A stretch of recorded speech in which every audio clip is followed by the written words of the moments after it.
día de hoy continuaremos con nuestra serie. La lección es la número 33 y tiene por título Venga tu reino. Es la primera parte porque este tema no alcanzamos a abarcarlo en una sola enseñanza, entonces pues el día de hoy es Venga tu reino, primera parte. Y nuestra base bíblica es el versículo 10 de Mateo capítulo 6, que es lo que hemos venido teniendo desde lecciones anteriores. Y vamos a leer desde el versículo 9. Y antes de llegar ahí, les quiero comentar que en las pasadas 5 lecciones estuvimos viendo en alguna medida lo que significa pedir a Dios que su nombre sea santificado. Y el día de hoy vamos a la segunda y más corta petición del llamado Padre Nuestro, que es venga tu reino, ¿verdad? Entonces Mateo 6, a partir del versículo 9, dice, ustedes pues oren de esta manera, Padre nuestro que estás en los cielos, santificado sea tu nombre, venga tu reino, hágase tu voluntad, así en la tierra como en el cielo. Y bueno, nuevamente quiero enfatizar que el orden en que están colocadas las peticiones, hermanos, no es por casualidad, ¿sí? No es el hecho de que, bueno, pues tenían que quedar en algún orden y bueno, pues forzosamente una tenía que ir primero y la siguiente después, y así cada una de las peticiones que se incluyen a lo largo de todo lo que se ha llamado el Padre Nuestro. No es así de ninguna manera, ¿sí? No es que no sea importante el orden en el que quedaron acomodadas, sí que lo es, muy importante, y ese orden nos deja claro que primero es Dios, ¿sí? Su nombre, su reino y su voluntad. Y la razón de mencionárselos nuevamente, porque no es la primera vez que lo hago y tampoco va a ser la última que lo haga, es debido a que la mayoría de los creyentes aún no lo tenemos tatuado en el corazón, hermanos. ¿Sí? No está ahí abrazado en una medida o en la medida que es necesario. Entonces, pues la repetición es la madre de la enseñanza, hay quien dijo, ¿no? Entonces, es por esta razón que ante el no abrazar en la medida que es necesario, el no considerar el peso que esto tiene desde nuestro corazón, es que desconectamos de la realidad de que Dios es primero y de que en primer lugar está su nombre, su reino y su voluntad, y que al desconectar de esa realidad, las peticiones que hacemos después, ¿sí? Las que vienen después por provisión, perdón y protección, pues es que está ese desfase, ¿sí? Ese como agrupar las primeras peticiones desconectadas de las últimas peticiones, y es algo que no debe ser así. Hemos mencionado que el Padre Nuestro es mucho más que un modelo de oración, que es una forma de pensar y de vivir. Y se trata de que cuando oremos porque venga su reino antes que por nuestro pan diario, estemos externando que aquello que tiene que ver con la persona de Dios es el deseo prioritario de nuestra alma, hermanos, y no un mero protocolo por el que hay que pasar para poder llegar a lo que realmente nos importa, ¿sí? Que son las peticiones a nuestro favor. Que verdaderamente creemos que el establecimiento de su reino es más importante y necesario que el alimento que sustenta nuestro cuerpo o que la vida misma. ¿sí? En Mateo, en este mismo capítulo 6, pero unos versículos más adelante, en los versículos del 19 al 34, el Señor Jesús enseñó que lo que debemos atesorar y buscar es el reino de Dios y su justicia, y no qué comeremos, qué beberemos o qué vestiremos, ¿sí? Porque incluso, hermanos, si su reino viene, nosotros, como parte de este, tendremos beneficios. Entonces, primero, venga tu reino antes que las peticiones que tienen que ver con nuestras necesidades en lo natural, en lo terrenal, en lo físico. Y bueno, vamos a ver qué es lo que significa la palabra reino cuando la tenemos ahí en la escritura, pero primeramente mencionar que la palabra reino viene del griego basileia, así se escribe, aunque se pronuncia basilia, y en el uso secular es, primero que todo, la autoridad para gobernar como rey y, en segundo lugar, el territorio sobre el cual se ejerce el reinado. ¿Sí? Es decir, en el plano de lo secular, en aquello que tiene que ver con lo terrenal, que no tiene que ver con Dios, ¿no? Sino con el ser humano, esta palabra significa o tiene que ver con la autoridad para gobernar, en primer lugar, y en segundo, con el territorio que forma parte de ese reino o de ese reinado.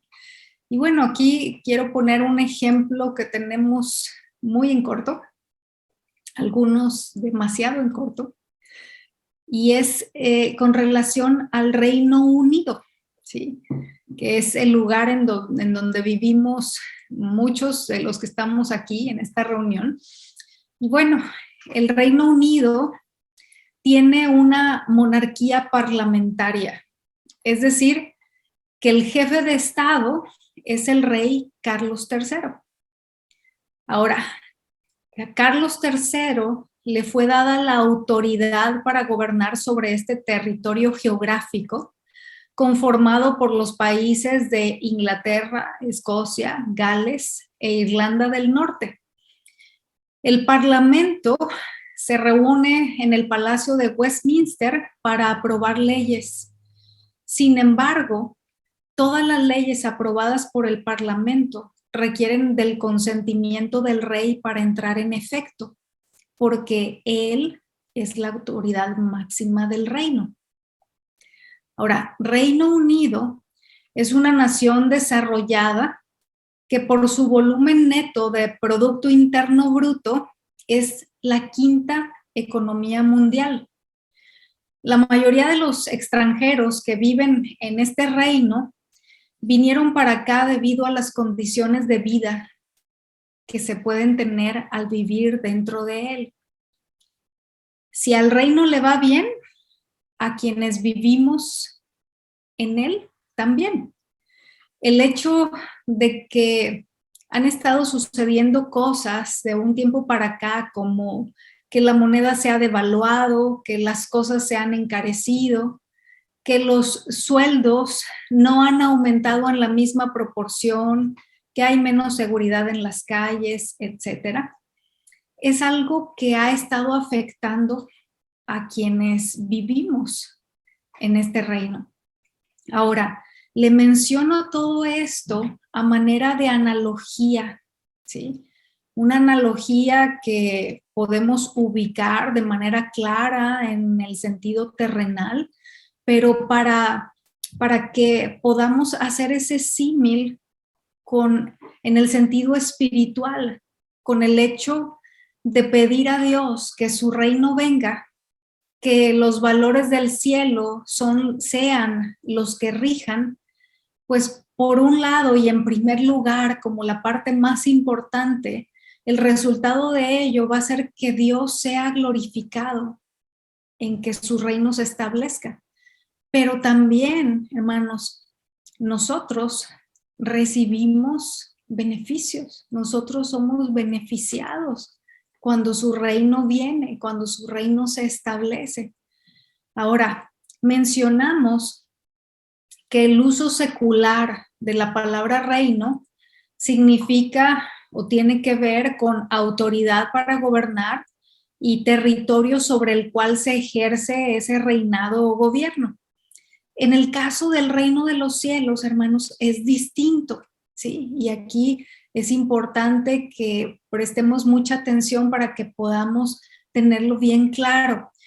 Cuando el Señor Jesús dijo en Juan capítulo 18, versículo 36, que su reino no era de este mundo, no se refería al territorio sobre el que gobierna. Lo que quería decir era que su gobierno no se derivaba de una autoridad terrenal, sino de Dios, y que su monarquía no se manifestaría como un reinado humano, sino en conformidad con el propósito divino. Es decir, es el gobierno de Dios. Y el término reino de los cielos que encontramos en la Escritura es igual o equivalente a reino de Dios. ¿Sí? El hecho de que, por ejemplo, en el Evangelio de Mateo se haga referencia al reino de Dios con las palabras reino de los cielos, se debe a que fue escrito para el pueblo judío. Y como ya vimos en anteriores lecciones, a partir de cierto momento de la historia del pueblo de Israel, ellos evitaron usar el nombre de Dios. Entonces, es esa la razón por la que en este caso Mateo, en lugar de decir el reino de Dios, para evitar hacer uso de el nombre de Dios o de la palabra Dios, le llamó el reino de los cielos. Y cuando leemos en la Biblia reino de los cielos, no se refiere a que los cielos son el territorio gobernado por Dios, ¿sí? La expresión denota sencillamente el hecho de que Dios es rey, es decir, la realeza divina. Así que cuando usted lea o escuche el reino de los cielos, no quiere decir, ok, ese es el lugar, es el territorio en donde Dios gobierna, ¿sí? Dios gobierna en los cielos. No, no es a eso a lo que se está refiriendo. Esa expresión, esa frase, lo que significa es el hecho de que Dios es rey. Está aludiendo a la realeza de Dios. Y Jesús empezó a hablar acerca del reino, de que el reino de Dios había llegado en un tiempo de la historia en el que Israel estaba bajo el dominio del Imperio Romano y a la espera del Mesías prometido. El Mesías era una figura de un rey que el pueblo judío estaba esperando que viniera para expulsar a los romanos y establecer su reino en el territorio geográfico de Israel. Sin embargo, con su reino, Jesús no promete la gloria política para Israel, sino la salvación para el mundo. ¿Sí? Es decir, el pueblo de Israel estaba a la espera del Mesías, creyendo que ese rey vendría a liberarlos de la opresión en la cual se encontraban y reduciendo ese reinado solamente al plano de lo natural, al plano de lo terrenal. Pero el Señor Jesús no estaba hablando de eso cuando dijo que el reino de Dios había llegado. El reino de Dios o de los cielos es la esfera en la que Dios reina, en la que su voluntad es respetada y cumplida. Así que no tiene que ver con un territorio geográfico, no tiene que ver con una parte del universo, ¿verdad? No tiene que ver con que, como les decía hace un momento, ¿no? Con que si su reinado está en los cielos o si está en una cierta nación del mundo, sino el reino de Dios es esa esfera en la que Dios reina, en la que su voluntad es respetada y llevada a cabo. Y vamos a ver el día de hoy algunas cosas con respecto al reino de Dios.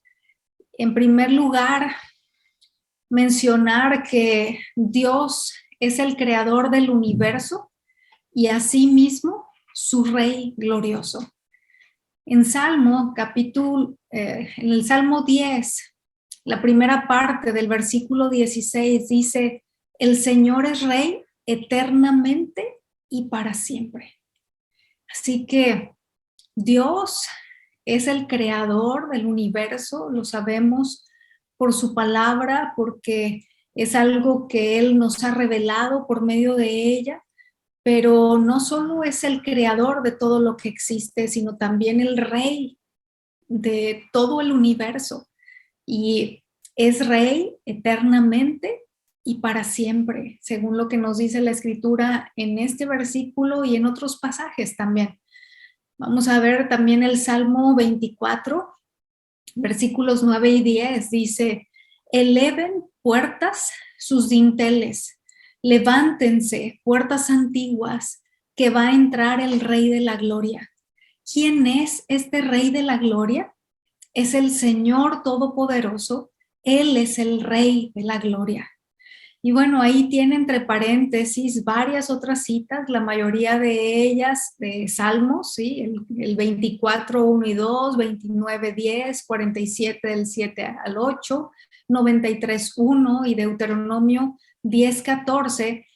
Todas estas son citas en donde nos habla acerca del hecho de que Dios es rey.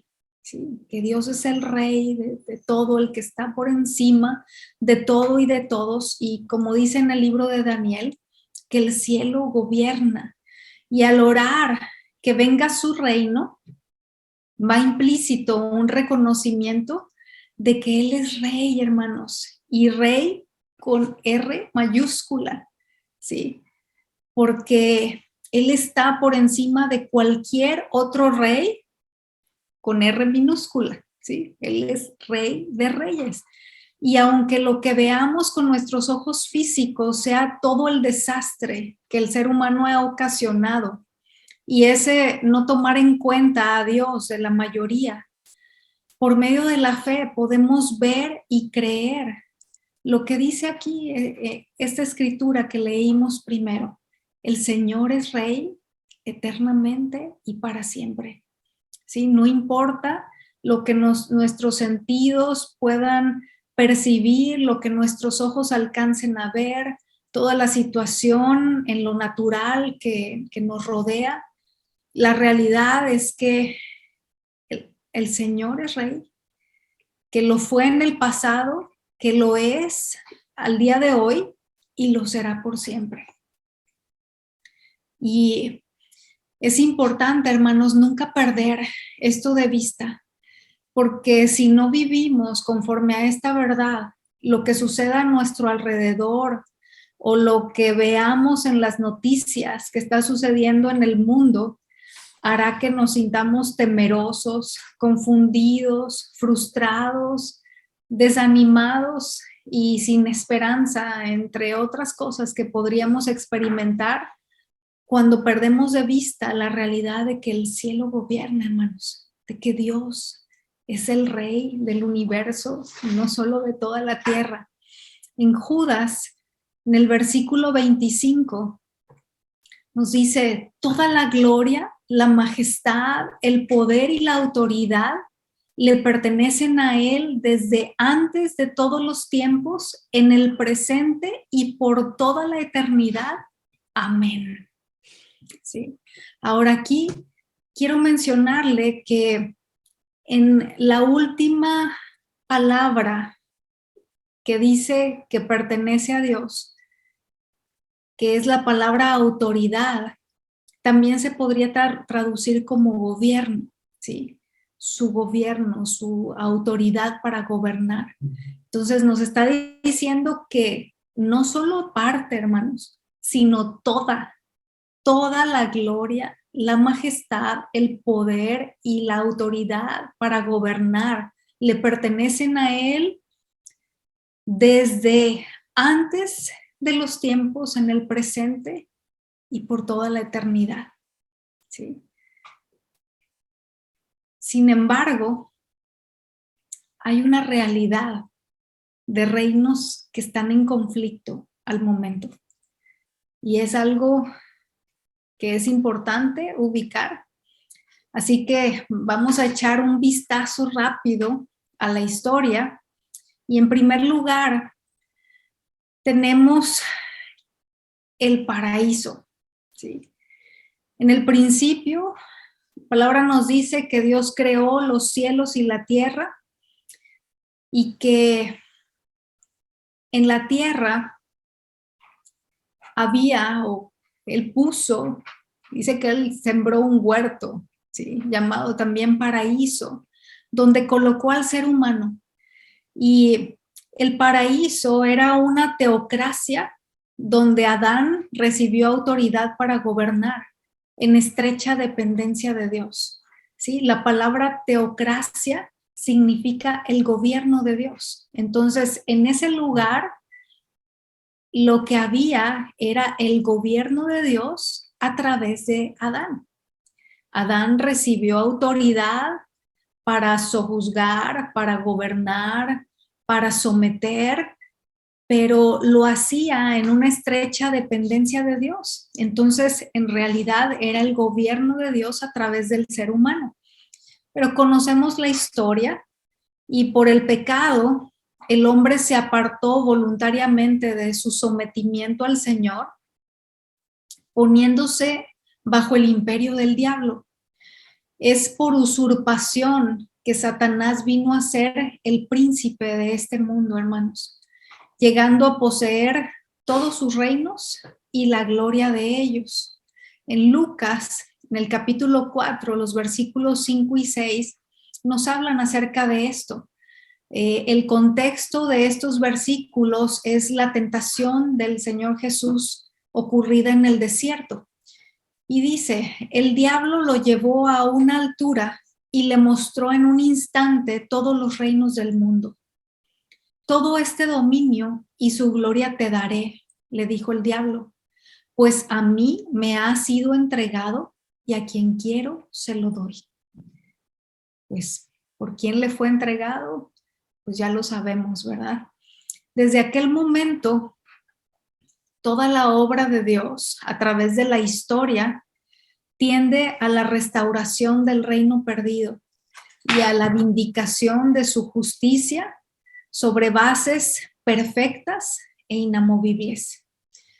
Y bueno, esto que vimos es en primer lugar. En segundo lugar, tenemos la teocracia en Israel. Seguimos usando la palabra teocracia, que significa, como les mencionaba, el gobierno de Dios. En este caso, en un pueblo escogido que sea para él, como dice la escritura en Éxodo 19 del 4 al 6, un reino de sacerdotes. Ese era el deseo de Dios. Y Dios gobierna su pueblo por medio de Moisés y posteriormente a través de los jueces que fueron los sucesores de Moisés. Llega después el momento en que el pueblo reclama a Samuel un rey humano para que los gobierne, en lugar del rey divino y perfecto que habían tenido a lo largo del tiempo. Y el tercer aspecto es el reino de Dios anunciado por los profetas. En el momento en el que desapareció la teocracia estricta, el Señor anunció su restablecimiento de una manera mucho más gloriosa. Dijo que un día el hijo o descendiente de David ocuparía el trono eternamente. Y encontramos referencia a esto ahí en 2 de Samuel capítulo 7, los versículos del 15 al 16, entre otras porciones de la Escritura.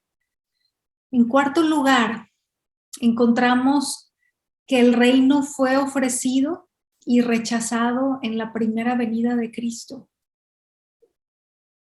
Jesús es presentado como rey aún desde antes de su nacimiento, hermanos.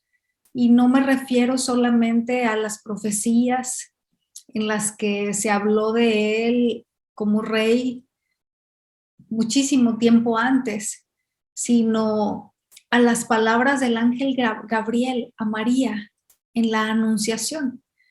En Lucas, en el capítulo 1, a partir del versículo 32, dice: este será grande y será llamado Hijo del Altísimo, y el Señor Dios le dará el trono de su padre David, y reinará sobre la casa de Jacob para siempre, y su reino no tendrá fin.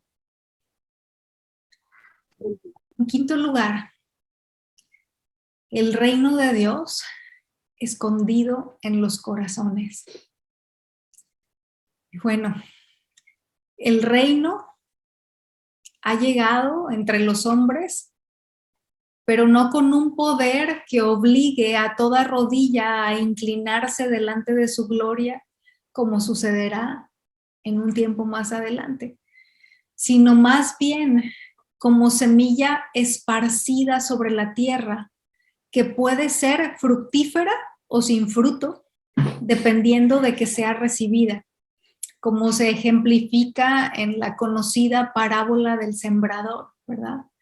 Ahí el Señor Jesús, con esta parábola, da ejemplo de esto que sucede en el reino de Dios, ¿sí?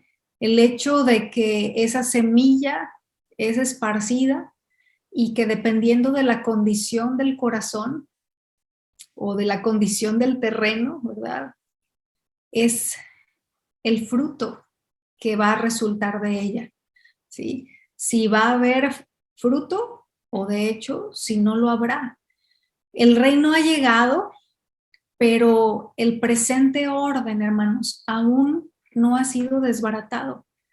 La palabra nos dice que los hijos del reino y los hijos del malo crecen juntos en el mundo hasta la cosecha, como lo indica la parábola del trigo y la cizaña en Mateo capítulo 13, los versículos ahí indicados. Habiendo sido rechazado el reino en su aspecto visible y glorioso, es retirado por ahora. Cristo ha partido para recibir un reino y volver, que es lo que nos enseña en Lucas en el capítulo 19, versículo 12, ¿sí? Pone un ejemplo acerca de esta realidad, ¿sí? Él ha partido, pero va a regresar. Y en su segunda venida, cosas van a suceder. Pero bueno, no me quiero adelantar. Continuamos todavía aquí dentro de este punto número 5, que es el hecho de que el reino de Dios está escondido en los corazones. Y en la ausencia de nuestro Señor Jesús, se desarrolla lo que es el periodo de la iglesia. Este periodo de la iglesia tiene su inicio en Pentecostés y la entrada en este reino espiritual es por el nuevo nacimiento, hermanos. No hay ninguna otra manera de acceder a este reino que no sea a través de ese nacer de arriba. En su plática con Nicodemo, nos dice en Juan capítulo 3, los versículos 3 al 5, algo que el Señor Jesús estuvo hablando con él. Dice: Jesús le contestó: en verdad te digo que el que no nace de nuevo o de arriba no puede ver el reino de Dios. Versículo 5. Jesús respondió: en verdad te digo que el que no nace de agua y del Espíritu no puede entrar en el reino de Dios. Y ahí entre paréntesis tiene una serie de citas acerca de esto mismo, y la idea es que pueda usted ir ya posteriormente con más tiempo a ver cada una de ellas para poder seguir creciendo en esta comprensión de lo que la palabra nos enseña con relación a lo que estamos viendo en nuestra lección. Y aquí quisiera detenerme o hacer un paréntesis para que veamos algunas preguntas para reflexionar. Porque si usted no se siente seguro respecto de estar dentro del reino de Dios, es importante detenerse a examinar, a tratar de identificar cuál es la causa de esa inseguridad, ¿sí? Así que vamos a ver algunas preguntas que puedan ser de ayuda para esto. ¿Le cuesta trabajo ubicar la cultura del reino y vivir conforme a ella? Segunda pregunta, ¿ni siquiera es algo que desea?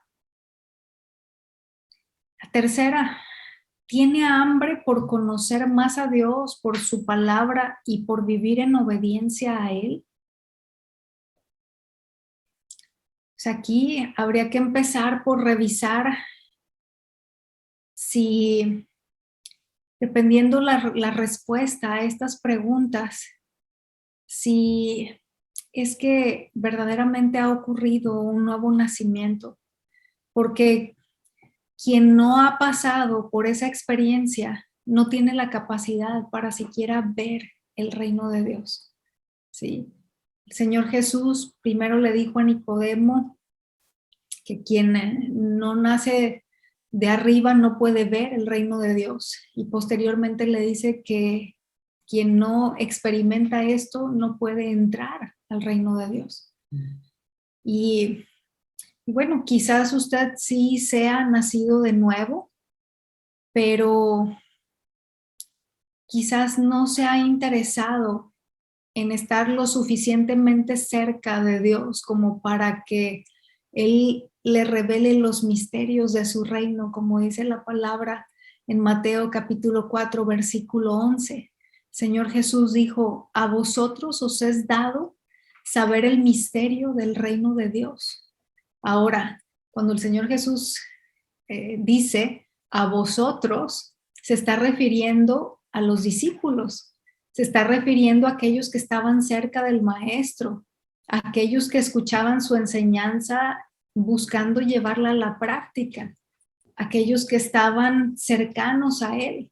Entonces, pues son cosas que sería bueno el detenernos a meditar cómo estamos cada uno en esto, ¿verdad? Si hemos creído que creemos, si en realidad no hemos nacido de Dios aún, o si sí lo hemos hecho y no está nuestra vida manifestando un interés por las cosas de arriba, por aquello que forma parte del reino de los cielos, de la cultura del cielo, pues hacer lo necesario para identificar a qué se debe. El reino de Dios está presente en sus comienzos, aunque sea futuro en su plenitud, hermanos. Sí, quiero volver a leer. El reino de Dios está presente en sus comienzos, aunque sea futuro en su plenitud. En un sentido ya está aquí, pero en su sentido más pleno aún ha de venir. Y ahí tiene toda una serie de citas en donde nos hablan más acerca de esto. El apóstol Pablo enseña que el reino tiene dimensiones presentes y futuras, hermanos, ¿sí? El reino de los cielos, el reino de Dios, tiene dimensiones que abarcan tanto el tiempo presente, pero también el tiempo futuro. Y el reino presente viene a los corazones y es personal.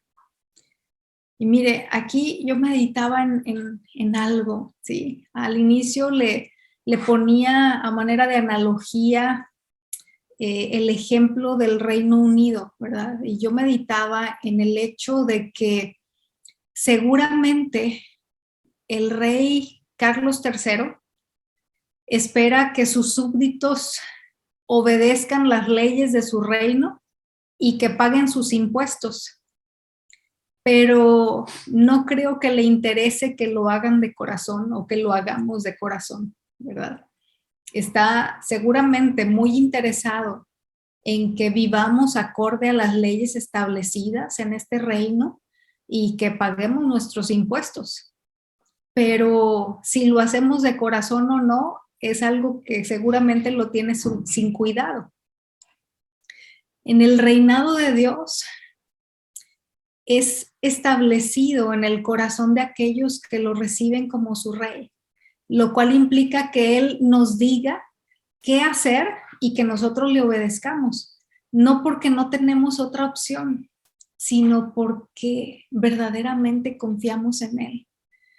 Y al pedir que venga su reino, al orar, haciendo esta petición a Dios, estamos orando por su gobierno, ¿sí? Porque su gobierno venga, porque su gobierno se establezca en los corazones de los creyentes, porque su gobierno se establezca en ese cuarto de control del alma, como le llamamos anteriormente, o en donde está ese timón que mueve todo el barco, ¿verdad? Y ese es el deseo de Dios y es en el tiempo de la historia en el que nos encontramos en este momento. En Lucas, capítulo 17, a partir del versículo 20, dice, habiendo preguntado los fariseos a Jesús, ¿cuándo vendría el reino de Dios? Él les respondió, el reino de Dios no viene con señales visibles, ni dirán, miren, aquí está, o allí está, porque el reino de Dios está entre ustedes. Ahora, la palabra entre también se podría traducir como dentro de. Así que si lo leyéramos de esa manera, diría, porque el reino de Dios está dentro de ustedes. Como vimos al inicio, el pueblo de Israel estaba esperando un reino político y geográfico que quitara el yugo al que habían sido sometidos por el Imperio Romano.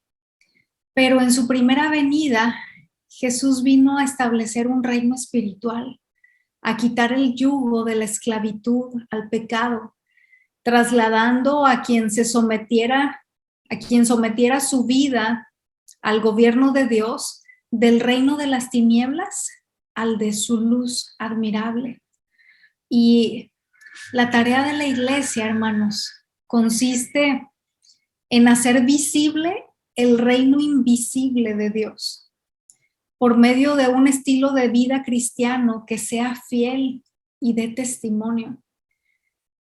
El Evangelio de Cristo es también llamado en distintas porciones de la Escritura el Evangelio del Reino. Así que, dicho de otra manera, usted sabe que la palabra evangelio significa buenas nuevas o buenas noticias. Así que, si lo dijéramos de esa manera, sería las buenas noticias de Cristo. Son las buenas noticias de que el reino de Dios ha llegado para establecerse en el corazón de todo aquel que cree. Ese reino trae consigo liberación del pecado, paz, gozo, seguridad de salvación, entre muchísimas otras cosas.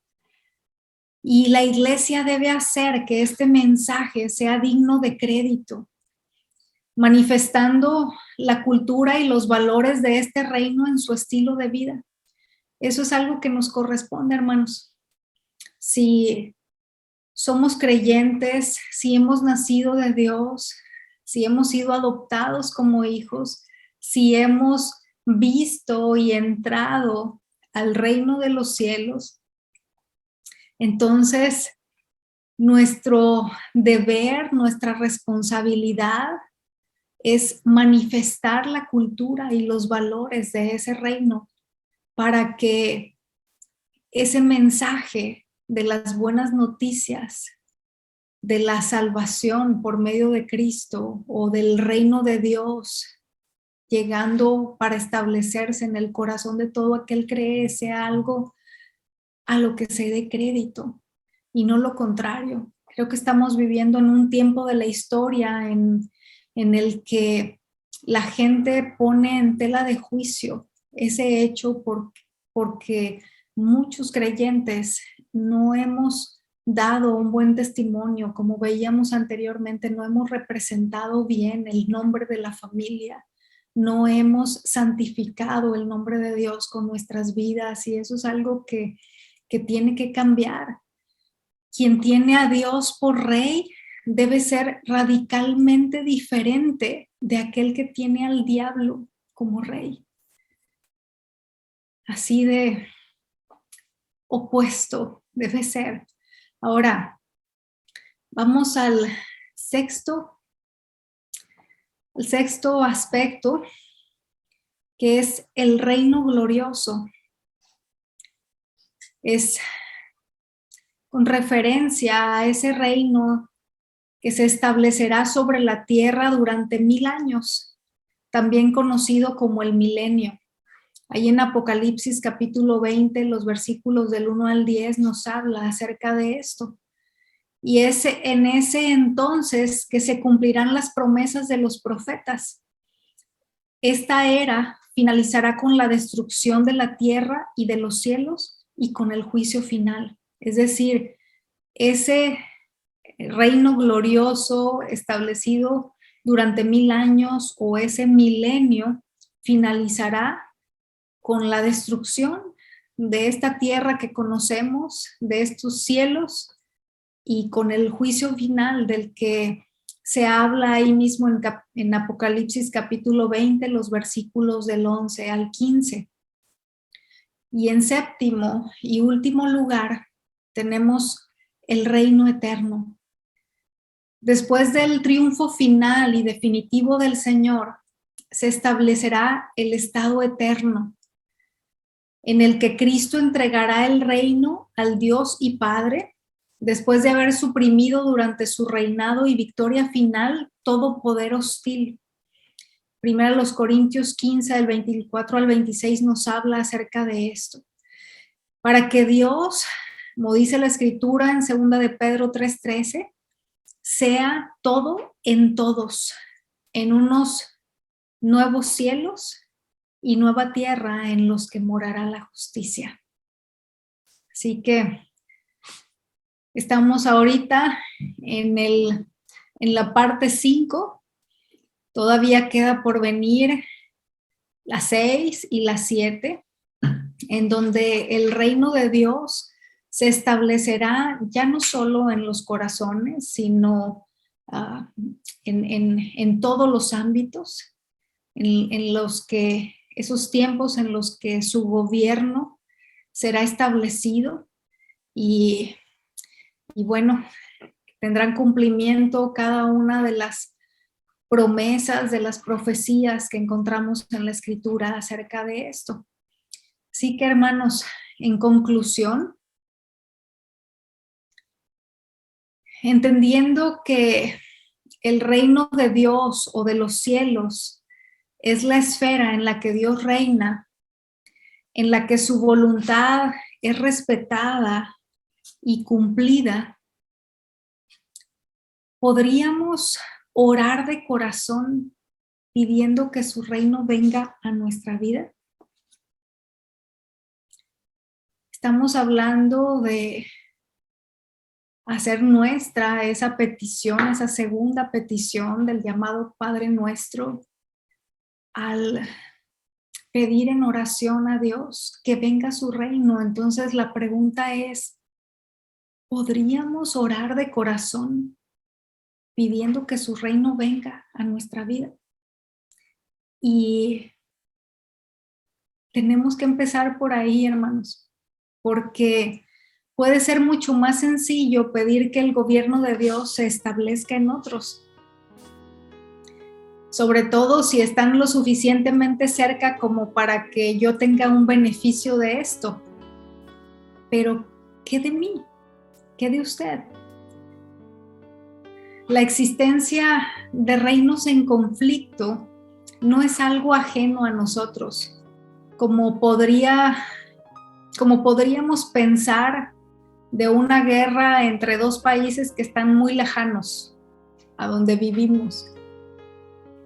En el caso de estos reinos en conflicto a los que nos hemos referido, es esa lucha interna que resulta de quién ocupará el trono de nuestro propio corazón para determinar lo que hemos de hacer en todos los aspectos de nuestra vida, como el uso del tiempo, la manera en que nos relacionamos con otros, la administración de los recursos, el orden de nuestras prioridades, el manejo de nuestras emociones, la crianza de los hijos, nuestra perspectiva del matrimonio y una larga lista de etcétera.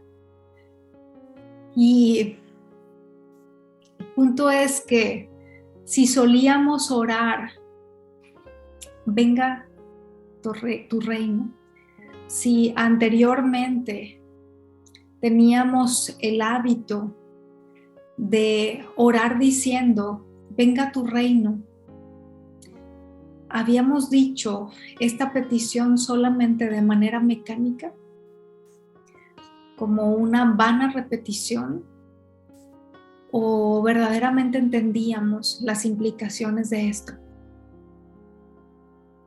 Hermanos, creo que es un buen momento para detenernos el tiempo suficiente para escudriñar nuestro corazón y hacernos esta pregunta. ¿Verdaderamente confiamos en nuestro Dios lo suficiente como para pedirle que nos gobierne? Pues lo dejo con esa pregunta y oremos. Señor, gracias te damos porque tú eres un buen rey. Gracias porque siendo el Rey de la Gloria, te has dignado a ver nuestra bajeza y traer tu reino hasta nosotros. Te rogamos que nos des una comprensión más clara y profunda de lo que significa pedir que tu reino venga, Señor. Te lo rogamos en Cristo Jesús. Amén.